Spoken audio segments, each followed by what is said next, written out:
Back in 1956, I signed up for a psych experiment in college. They had a float tank, one of those sensory deprivation chambers, and they needed people willing to be closed up in it. Easiest experiment in the world, as far as I was concerned. All they wanted was for me to lay in the water for an hour, and they were going to pay me $5. This was the 50s, mind you, so that's like getting $40, maybe $50 today. I signed up in a heartbeat. So did half of the campus, judging by the line when I got there. But I got lucky in the lottery and was chosen. Well, it seemed lucky at the time. At first, it really was the easiest money I'd ever made. I'd come in 3 times per week, put on a specially wired wetsuit that the eggheads had made, and climb into the tank. They'd hook me up, close the lid, and I'd just float there for an hour. For the first few minutes, I'd find myself listening to the water and smelling the salt, but soon even those would fade out, and I'd just be drifting. I know that sounds obvious, but I don't just mean in the physical sense. I'd come unmoored in there, completely detached from my surroundings and myself. Some of the other participants reported having visions, out-of-body experiences, but I never had any of that. I was always just gone. Not gone anywhere in particular, just gone. Sometimes it felt like they were opening the lid seconds after they closed it. Other times, I'd swear I'd been in there for years, even decades. I'd come out of those times blinking and shocked to find I was still a young man. I felt I'd lived lifetimes and just somehow couldn't quite remember them. I was never asleep. Their wetsuit doohickeys checked on that. Alpha waves or something, I don't know. I did fall asleep a couple of times in the early sessions, and both times I was startled awake by what sounded like a cannon firing right by my head. That was someone knocking on the outside of the tank. Let me tell you, I don't care how deep a sleeper you think you are. The way that tank reverberated, it could wake the dead. I never knew what they were recording or what they were looking for. They'd ask me questions when I got out, but they were always open-ended. Tell us about your experience, things like that. Then they'd just listen while I talked, pencils scratching and big cameras rolling. They were big budget for those days. It must have been some sort of government grant. They never really got their money's worth out of me, in my opinion. I never had much to report in the after session. My experience was always the same. I was nowhere, doing nothing. The only difference was how long I thought it had been. I dutifully told them each time. It felt like I was in there for 30 seconds. It felt like I was in there for 40 years. They wrote it all down every time and gave me my $5, so I was happy to keep coming back. Then, one day, it was different. I was in the tank. I was nowhere. I was no one. And suddenly, I could sense something else.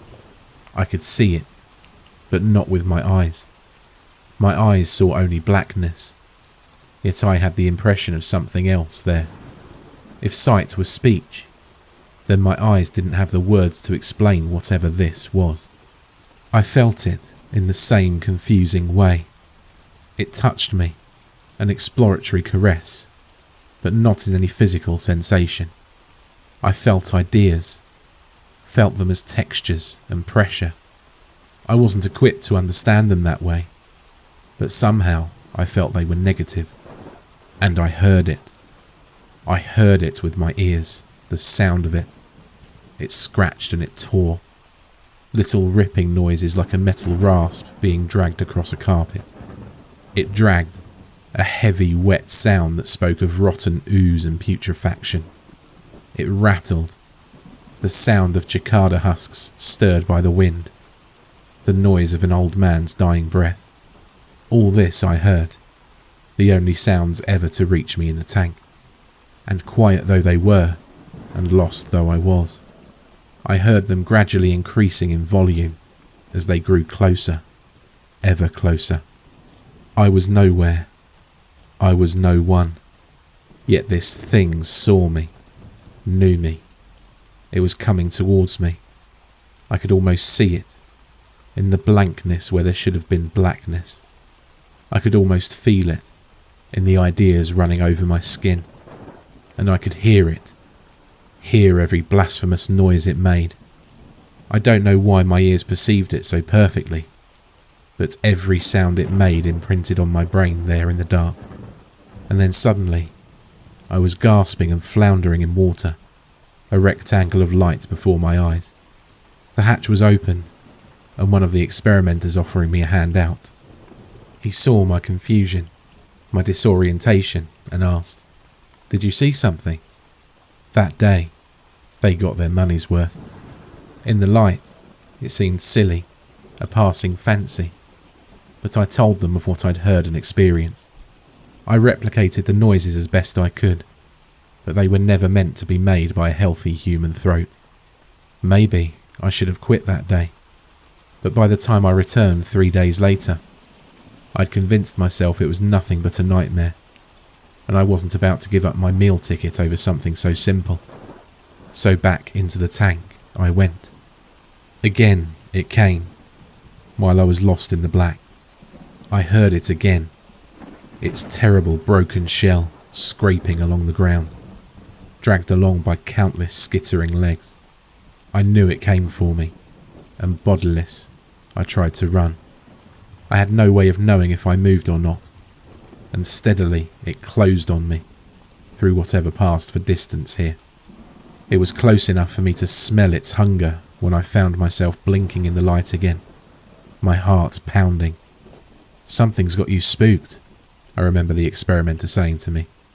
"Your heart's going a mile a minute." In the post-interview, I told them of the noises again, and they showed me a surprise. They'd put a microphone in with me this time, to try to identify the source of the sounds. They played back the tape, and we turned up the volume and held our breath. I expected to hear nothing, but thought that perhaps the microphone would detect something mundane, some rustling from the lab outside that I had blown into nightmarish proportions. And then, to my shock, it came. The softly shredding metal, the whispering tongues, the graveyard rattle. Quietly, distant, but approaching. "There!" I cried, pointing at the tape as if I could identify the sound with my finger. The scientists looked at me quizzically. I frowned, for the sound had stopped. "Back up the tape," I told them, and they did so. I listened intently and whispered, "There, there," as the noises started again. "I haven't restarted the tape yet," the assistant told me, looking bewildered, and I looked up to see it was true. The wheels were still, the tape unmoving, yet in the silence, I could hear that dreadful creature moving, hunting me.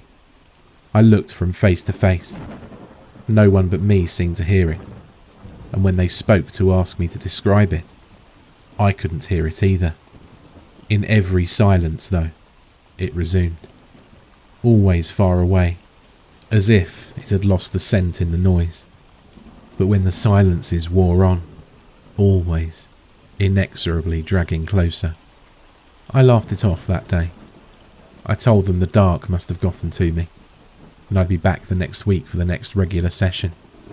Perhaps I even meant it then, for as long as we were talking, everything was normal. But when I left the building to walk home, I could hear its subtle pursuit in every pause. I sang to myself out loud on the way home. I clapped my hands in the pauses where I breathed and kept the noise going. When I reached my dormitory, I turned on my ceiling fan and collapsed into bed. My heart was racing, but with the steady whir of the fan above me, the unearthly noises had ceased. Slowly, my heart calmed and I relaxed. By bedtime, I might even have convinced myself that things were fine. Certainly, I was relaxed enough to go to sleep, the spinning fan maintaining a soft sentinel above my head. In the middle of the night, I awoke with a blood-curdling shriek. I could feel the horrid, uncanny touch upon my skin, hear the rustling like a field of corn, dry and rotted on the stalks, swaying in the wind. It was here, in the room, upon me. I shouted, babbled, anything to drive it back, flailed for the lights to chase back my fears. My roommate was out of his bed, tangled in the sheets, shouting, "What is it? What is it?" "The fan," I cried. "Did you turn off the fan?" "It was cold," he said, confused. "Never," I told him, desperately pulling the cord. Above me, my saviour spun to life, white noise obliterating the silence. "Never turn this off again." I apologised the next morning, blaming it on a terror of the night, but reiterated my request about the fan. He accepted my apology, but a few months later transferred rooms anyway, citing a desire for peace and quiet. For I had become a man of constant noise. I hummed to myself, tapped my fingers on desks during tests, clicked my teeth together when nothing else could be done. I played records constantly in my room, and I slept with the fan on every night. Technology has been a godsend for me. I spent more money than I could properly afford to have a television, that constant stream of noise. I bought 8-tracks, home stereos, every loud gadget. I eagerly embraced the Walkman in the 80s, portable sound, and powered by batteries, those tiny lifesavers. I had spent years in terror of power outages, killers of all electric noisemakers. The Walkman could keep going for hours, and finally I could breathe easily when storms made the lights flicker. These days, aged though I am, I'm a smartphone user like everyone else. My contemporaries laugh at my readiness to adopt the new technology, but for me, it's a matter of life and death. I do not dare let the silence descend upon me. And yet, I think I may soon have no choice. It's been 20 years since my hearing first started to fail, 15 since my first hearing aids. They have grown smaller and more powerful over the years, but technological advances are losing the race against my failing body. I can no longer hear the dissonance of the fan, my constant companion all these years. Conversations have grown muted, and even with my phone synced to my Bluetooth hearing aids and the volume turned high, my music gets quieter by the day. Yesterday, as I sat alone in my house, my phone rebooted itself to install an update. In the silence it left behind, I heard shattered claws clicking greedily, something foul and pustulent dripping in an open cavern, and a horrid sliding noise, like raw meat being dragged across a grater. I hobbled to the kitchen and turned on the disposal, the blender and the microwave. But even so, it was just barely enough.